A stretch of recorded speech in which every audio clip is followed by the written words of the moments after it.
Guys, তোমরা কি এখন ইস্ট বেঙ্গল আর মোহনবাগানের ম্যাচ দেখতে চাও? বাট ওটা তো এখন পসিবল নয়, কিন্তু আমি তোমাদের আমার গ্রামের আয়োজিত ফুটবল ম্যাচ দেখাতে পারি। আমাদের গ্রামে আয়োজিত করা হয়েছে 2 দিন ব্যাপী ফুটবল প্রতিযোগিতা। আজ তার সেকেন্ড ডে। মাঠ পৌঁছে দেখি খেলা বেশ জমে উঠেছে। দুই টিমের মধ্যে বেশ হাড্ডাহাড্ডি লড়াই চলছে। এটা ছিল সেমিফাইনাল ম্যাচ। এই ম্যাচের উইনার টিম সিলেক্টেড হয়ে যাবে ফাইনাল ম্যাচের জন্য। সেমিফাইনাল ম্যাচের পর গ্রামের ছোট্ট ছোট্ট মেয়েরা একটু ডান্স পারফরমেন্স করে দেখালো।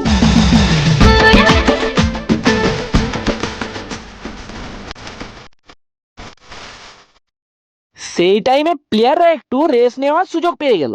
এরপর আমি বন্ধুকে বললাম, ভাই খিদে লেগে গেছে, খাওয়া। বন্ধু বলে, अरे भोसड़ी के भूख लगी है तो रेस्टोरेंट में जाओ ना भें। এরপর বন্ধুর টাকায় ঘুগনি খেয়ে নিলাম।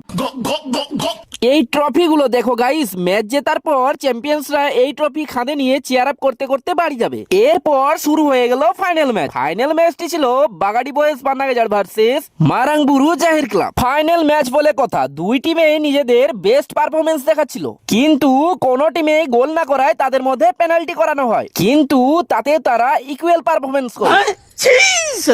তাই শেষে দুই টিমের মধ্যে টস করা হয়, আর টসে জিতে যায় মারাংবুরু জাহির ক্লাব।